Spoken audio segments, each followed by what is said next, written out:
belt twice, got 2 real belts at home. Yeah, no one can ever say I wasn't a champion, but right now I cannot be content with that, and I absolutely believe it, 100%. Especially with how crazy this game is, how big of a fan I am, how many like unpredictable things have happened. I can absolutely knock Ilia Topuria out on the White House lawn. How do you know that? Because I know how crazy this game is. I know the power I possess.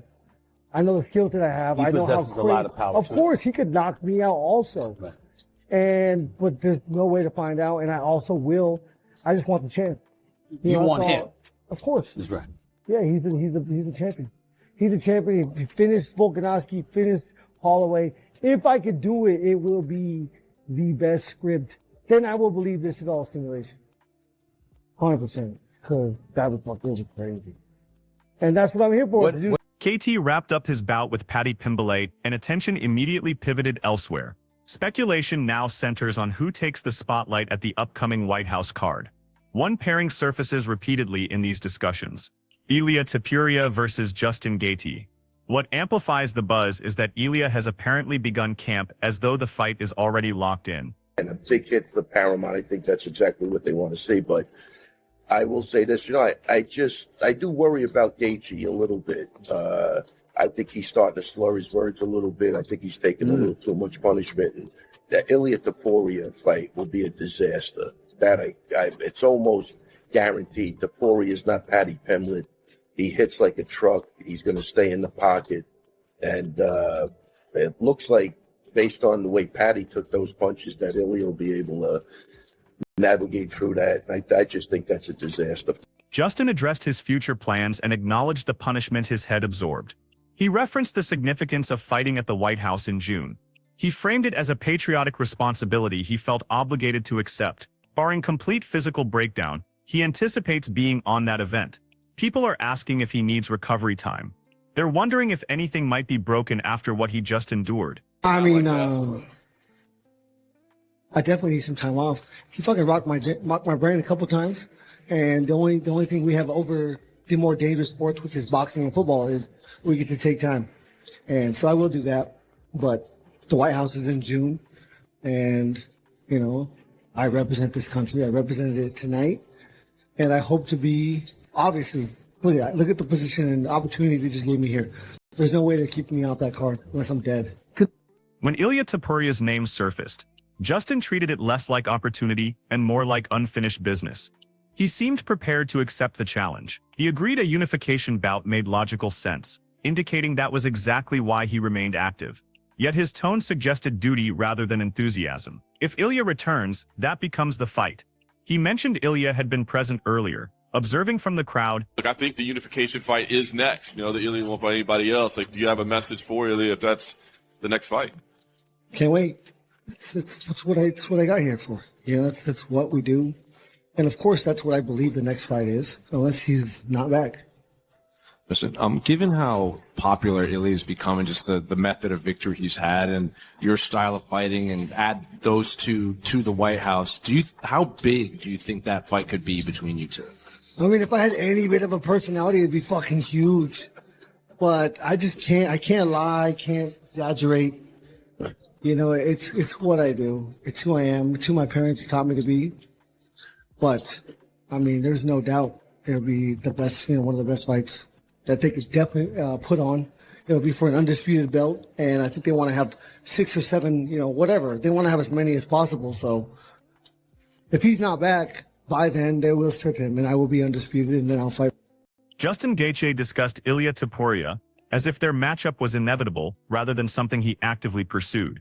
Crucially, Justin maintains that fighting at the White House in June represented his perceived collision course with Ilia, and that vision remained constantly present. Justin frames this potential matchup as the driving force behind his continued training and competitive presence. Justin, You want another kick? Ilia Topuria. No, I got something better than another kick. Okay. Ilia Topuria says he's back. What you think about that? He better be, because I'm supposed to fight him in June on the White House card. Uh-oh. That's who I'm fighting. Oh, that's who you want. That's who I have to have. That's why I fought for this thing. That's why he fought for the damn thing. Y'all heard it. Topuria, Gaethje, let's make it happen. Go. UFC on Paramount Plus. We appreciate y'all. Stay tuned. White House in June. Let's. Luke Thomas's primary concern regarding Justin versus Ilia wasn't about trash talk or promotional theatrics. It centered on the perceived skill gap between championship-tier fighters currently. His assessment of Ilia reflects a belief that Ilia operates on a different plane of confidence, not the type born from surviving wars or escaping danger. Close. People who we've been kind of dancing around this whole time, which is who I think are the two best lightweights in the world. Let's start with, you know what? Let's start with the champion himself. Here's a tweet from Ilia Topuria, I'm guessing to Patty, obviously, quote, "Hey, little sausage. The only thing you had to do was beat a 38-year-old guy." By the way, you can just, if you say that in Topuria's voice, all you had to do was just beat a 38, you're comparing him to like any guy off the street who happens to be 38. Like the disdain with which he is greeting Gaethje is remarkable. He says, "You just lost the biggest paycheck of your life. You were going to get rich if you won. Justin, all I can say is congratulations. And I'd like to tell you to get ready, but you're screwed no matter what." I got to tell you, Ilia Topuria from the top rope. I love this. Thomas discussed Justin specifically, acknowledging his toughness, his reputation, and his willingness to face anyone.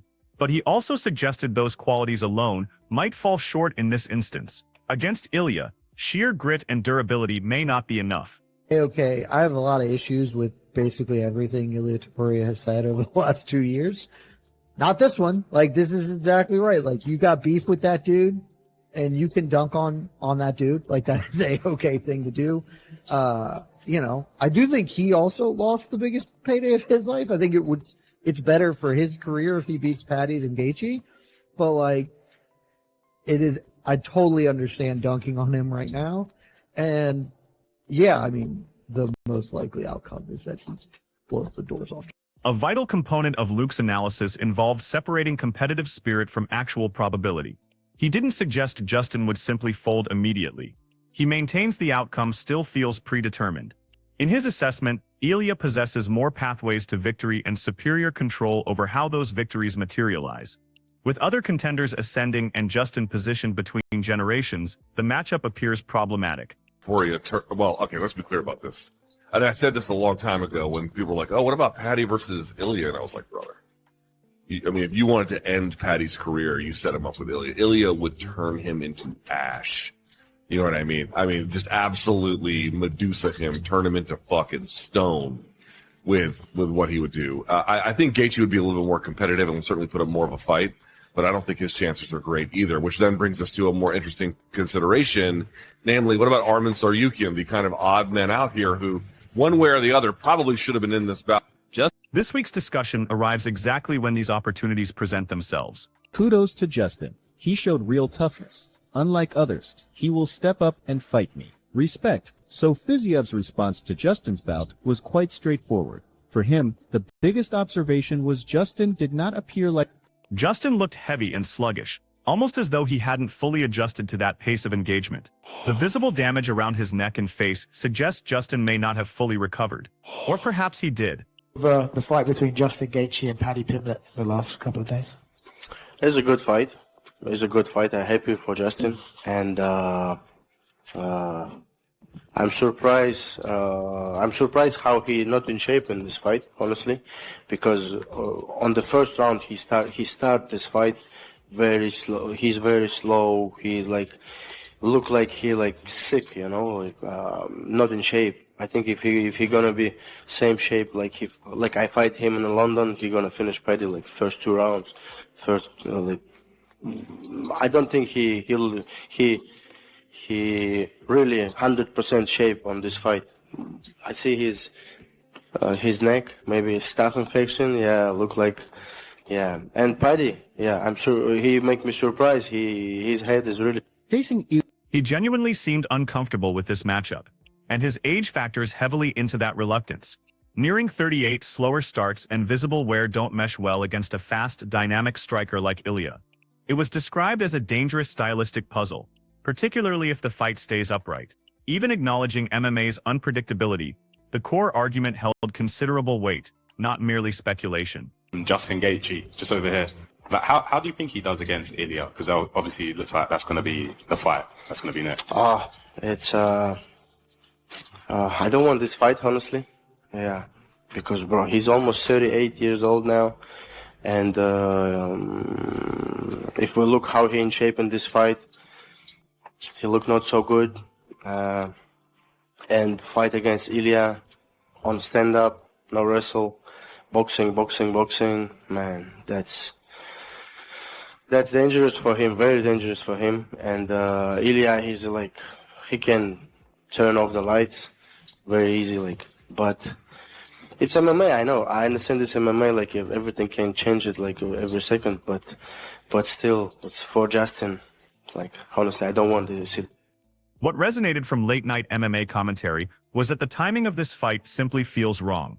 Observers noted the chaotic battle which prevented them from seeing a sharp, confident Justin to draw encouragement from heading into Ilia. Justin's courage and willingness to compete were never questioned, but the brutal punishment he absorbed just to survive his fight with Paddy creates legitimate concern. A fight like that, in their last fight. And as for the last fight, what's next for Justin Gaethje?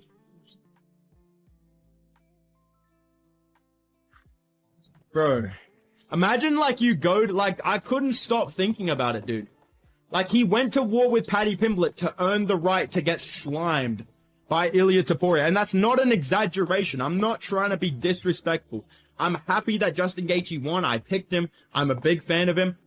He is literally going to get folded by Ilia. When Ilia gets in the cage and is like, I loved her, Justin. I really did love her, you know? Like, what are you supposed to do in that situation, bro? You're getting folded, dude. You are genuinely getting folded. I'm sorry, bro. Ilia Topuria by KO inside 2 rounds. If Ilia Topuria wants to take him down and sub him, he will. I do not see a world where Justin Gaethje... The subsequent major issue involves Justin's age, a vulnerability emphasized by analysts who noted he's been through countless battles, and this becomes especially apparent in striking heavy contests. Against Ilia, there's no avoiding that reality. This is precisely where Ilia truly shines. The core worry revolves around Justin's continued reliance on pure toughness for recovery, knowing Ilia will exploit that predictability given his proven abilities. It'd be really funny if Justin Gaethje won, and I think it'll be a crazy moment for the United States of America. This might be a top 5 American moment ever if Justin Gaethje wins this shit, but I don't think he does. I think he genuinely gets folded up by Ilia Topuria, but this is the fight that you have to make next. I mean, I think maybe there could be a timeline, and maybe this is what I would rather see, and let me know if I'm being fucking delusional. If I was in charge of the UFC matchmaking, I would say, no, dude. Ilia, you're going to fight Islam Makhachev now because we want to see that money fight as opposed to you destroying Justin Gaethje. You know what I'm saying? And we get Justin versus Arman for the vacant lightweight. Furthermore, analysts describe this as a flawed risk-reward equation. Justin emerges from a brutal war, his body bearing severe damage. There exists virtually no margin for error. Ilia is younger, more dynamic, and strikes with equal or greater force, but with superior technical control. From that vantage point, it appears Justin earned the privilege to enter the most dangerous possible striking match with minimal strategic advantage. If things go sideways quickly, when Dana White discussed Gaethje versus Ilia, he expressed his perspective quite plainly. He stated directly that it's a hazardous contest because both fighters hit extremely hard. He then shifted toward preparation logistics, rather than just analyzing the stylistic pairing. Dana noted the fight largely depends on how Justin trains and readies himself. Ray Longo's concern for Justin wasn't about his opponent, but about which version of Justin would actually enter the octagon. These fights always exact a personal cost. Longo's anxiety intensifies when this approach meets an opponent like Ilia, who won't retreat, break, or wilt under extreme pressure. Ilia excels in close-range exchanges, and embracing a pocket war transforms courage into genuine danger. What gives Longo's perspective more weight is that it wasn't dismissive. He clearly appreciated the fight and understood why the UFC promoted it. However, entertainment value doesn't equal sound career strategy. Justin remains dangerous, still powerful, but this fighting style's physical toll keeps accumulating. Matching him against Ilia right now feels less like rewarding someone who's already sacrificed considerably. That's why he finds this matchup troubling, not questioning Justin's ability, but because the circumstances seem poorly timed. When evaluating Ilia versus Justin, it's a genuinely different type of contest. Ilia doesn't require chaos to succeed. He only needs one precise instant. His timing, power, and accuracy make this fight more hazardous for Justin than Paddy ever presented. Justin can absorb damage, but Ilia never throws wasted strikes. If he connects cleanly, circumstances can shift instantly. Simultaneously, Justin also carries power. He's experienced, knows how to manufacture opportunities, and understands how to lure opponents into vulnerable positions. That's where Ilia would face legitimate examination. It becomes a collision between sharp fight finishing strikes and relentless pressure that simply won't stop. Share your thoughts in the comments below. Who emerges victorious, Ilia or Justin, and how does it unfold?